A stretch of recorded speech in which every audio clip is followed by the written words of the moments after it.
Hello and welcome in this new video. Guys, in last videos जो हमने आपसे एक चर्चा की थी, उसमें एक जो सबसे मेन कमेंट्स आए थे उनको एक ब्रीफ में हम लोग समझते हैं। दैट इज एक जो सबसे ज़्यादा पूछा गया, दैट इज सिविल्स में। मीन्स सिविल्स में आईएएस पीसीएस जो सर्विसेज हैं, इनके एग्जामिनेशन से रिलेटेड आपकी क्वेरीज हैं कि कैसे और कब उन पर स्टडी स्टार्ट करनी चाहिए और किस तरीके से टाइम को मैनेज करना चाहिए, किस तरीके से स्ट्रेस को मैनेज करना चाहिए, किस तरीके से एकेडमिक और कॉम्पिटिटिव दोनों की प्रिपरेशन के टाइम को मैनेज करना। दूसरा जो इम्पोर्टेंट क्वेश्चन आपका आया था वो था मास कम्युनिकेशन से रिलेटेड, यानी कि जैसे न्यूज़ एंकर बनने के लिए या फिर पत्रकारिता में जाने के लिए क्या तरीके हो सकते हैं और उसके लिए क्या करना पड़ता है। तीसरा एक जो बड़ी समस्या आई वो सबके लिए है कि पढ़ाई में मन नहीं लगता, या ये कि किसी पर्टिकुलर सब्जेक्ट में ज़्यादा प्रॉब्लम है।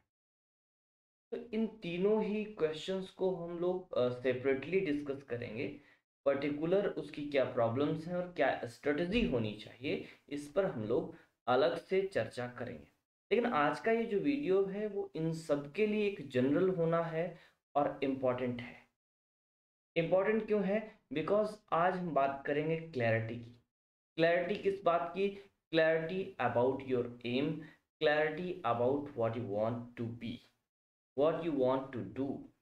ओके, मीन्स आप करना क्या चाहते हैं, आपको करना क्या है, आपका एम क्या है, इस बात की परफेक्ट क्लैरिटी होनी चाहिए। सफलता का पहला स्टेप है, पहला मूल मंत्र है कि आपको क्लैरिटी होनी चाहिए कि आपको करना क्या है, आपको चाहिए क्या। ये बहुत ही ज़रूरी चीज़ है।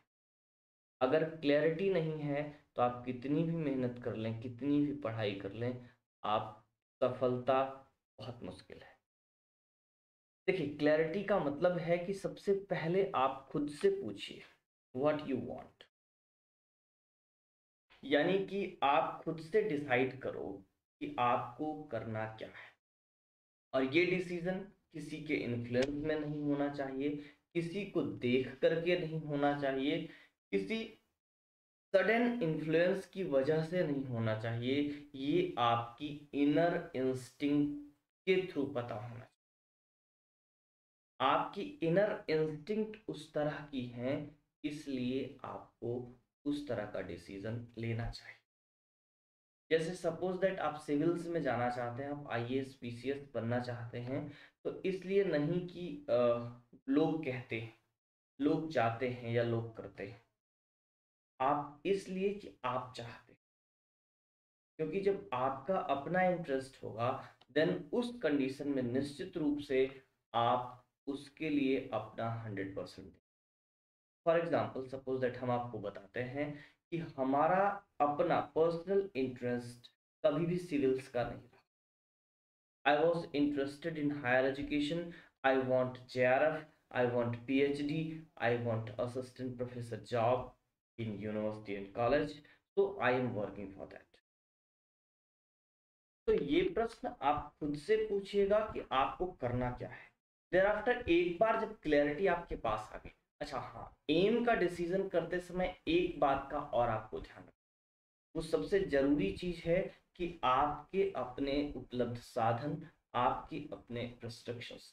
देखिए, होता क्या है कि हर किसी पर्सन की फैमिली या फैमिली कंडीशंस या सोशल कंडीशंस ऐसी नहीं होती हैं कि वो किसी पर्टिकुलर एम के लिए इतना स्ट्रगल कर सके। बिकॉज कि एक बार जब आप कदम बढ़ा लेते हैं, कुछ दूर चल लेते हैं और फिर से वहां से आपको वापस बैक होना पड़ता है, तो ये असफलता के लिए बहुत बड़ा कारण है। इसलिए एक ही एम पर चलते जाना है। तो पहला डिसीजन परफेक्ट हो, किसी इन्फ्लुएंस में नहीं होना चाहिए, आपका अपना डिसीजन, और उसके लिए आप वेल प्रिपेयर हो। सपोज दैट आपने सेलेक्ट कर लिया that you have to go in civils, then आपको ये पता होना चाहिए कि how tough the studies for civils is, कि सिविल्स के लिए जो पढ़ाई है वो कितनी टफ है, इसका पूरा आइडिया आपको होना चाहिए। Suppose that you are in class 12 and you decided for being a doctor, तो आपको इस बात की क्लैरिटी होनी चाहिए कि उस बात की, उस चीज की, उस एम के लिए जो मेहनत लगनी है, जो पढ़ाई लगनी है, वो कितनी टफ है।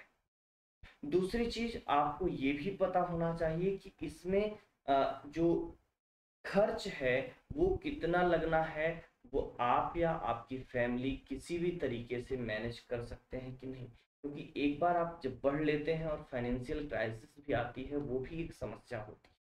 तो ये 2 4 6 चीजें जो फैक्टर्स हैं, उसे सोच विचार करके तब आप अपने एम का जब डिसीजन लेते हैं, ठीक है, उस कंडीशन में, क्योंकि आपके पास एक चीज है, आप मेहनत कर सकते हैं, पढ़ाई कर सकते हैं, लेकिन अदर जो फैक्टर्स हैं जो इस चीजों को इन्फ्लुएंस करते हैं, वो आपके लिए प्रॉब्लम क्रिएट कर सकते हैं। तो इन फैक्टर्स को अगर आप पहले सोच करके एक बार विचार कर लेते हैं, तो आपके लिए बहुत ही बेहतर होता है।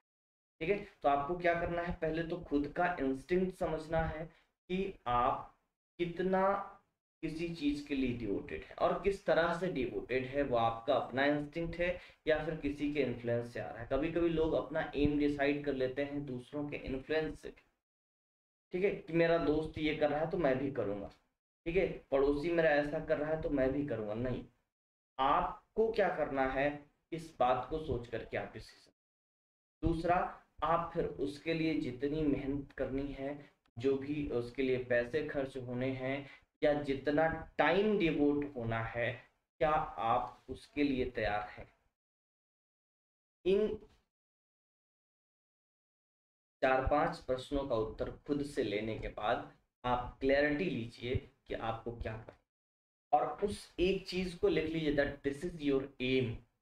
स्पेसिफिकली आपको फिर उसके अतिरिक्त कुछ सोचना ही नहीं है, and you must be positive that you can do. ठीक है, केवल पॉजिटिव होना ही नहीं, आपको खुद को रोज याद दिलाते रहना that you have to do that.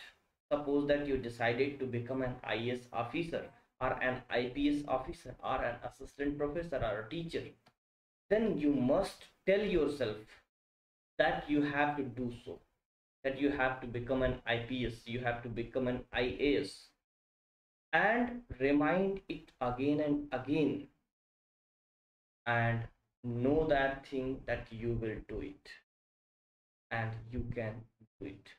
You have the ability and you can do it very clearly. इतने के बाद तब बात आती है पढ़ाई की, और पढ़ाई किस तरीके से करनी है। ग्रेजुएशन में है आप, उस समय किस तरीके से चीज़ों को मैनेज करना है। क्लास 12 अभी पास हुए हैं, क्लास 12 में है, तभी से स्टडी स्टार्ट करना चाहते हैं, तो वो इन सब बातों पर चर्चा हम लोग स्पेसिफिक वीडियोस में करेंगे। ठीक है, तो समझना ये है कि आपको कब स्टार्ट करनी है पढ़ाई, इसकी भी क्लैरिटी हम अभी देते हैं, आज ही देते हैं, एज अर्ली एज पॉसिबल। जितनी जल्दी आपको इस बात की क्लैरिटी आ जाएगी कि आपको करना क्या है, उतना ही ज़्यादा आसानी से और कम समय में आप अपने उस एम को अचीव कर पाएंगे। बिकॉज कि आप एज अर्ली आपको क्लैरिटी आएगी तो एज अर्ली आप उस स्पेसिफिक एम की तरफ लग जाएंगे, और उतनी ही आसानी से बेहतर ढंग से आप पढ़ाई कर पाएंगे। वैसे बहुत सारे स्टूडेंट्स ऐसे होते हैं जो ये सोचते हैं कि हम ग्रेजुएशन कर रहे हैं उसके बाद हम सोचेंगे क्या करना, हम 12th कर रहे हैं उसके बाद हम सोचेंगे क्या करना, हम हाई स्कूल कर रहे हैं उसके बाद सोचेंगे। नहीं, पहले से सोच लो कि आपको जाना कहाँ है और उसी रास्ते पे बढ़ो ना।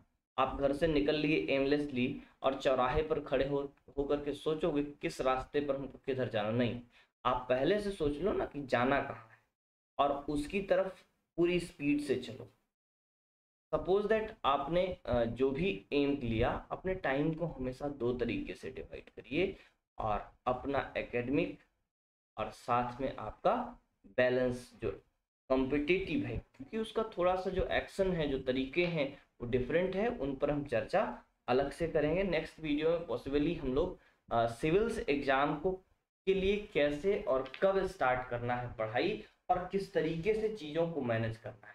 दूसरी चीज़, ग्रेजुएशन में है आप, 12th में है आप, पीजी में है आप, तो उस टाइम आप किन चीज़ों की पढ़ाई पर फोकस करें, क्योंकि देखिए जो स्टूडेंट ग्रेजुएशन कर लेता है वो पूरी तरह से एलिजिबल हो जाता है एग्जाम में अपियर होने के लिए। बेसिकली मैं सिविल्स की बात कर रहा हूँ। और जो अभी ग्रेजुएशन में है उसके पास 3 साल का समय होता है, तो दोनों के लिए स्ट्रेटजी अलग होती है। तो हम अगले वीडियो में ये बात करेंगे कि अगर आप सिविल्स में जाना चाहते हैं तो अभी जब आप ग्रेजुएशन में है या क्लास 12th में है, तब से किन चीज़ों की पढ़ाई आपको शुरुआत करनी चाहिए। क्या सारा कुछ एक साथ पढ़ना चाहिए या फिर कुछ स्पेसिफिक चीज़ें करनी चाहिए, आपको हम बात करेंगे नेक्स्ट वीडियो में। ये वीडियो कैसा लगा कमेंट में ज़रूर बताएं। जय हिंद।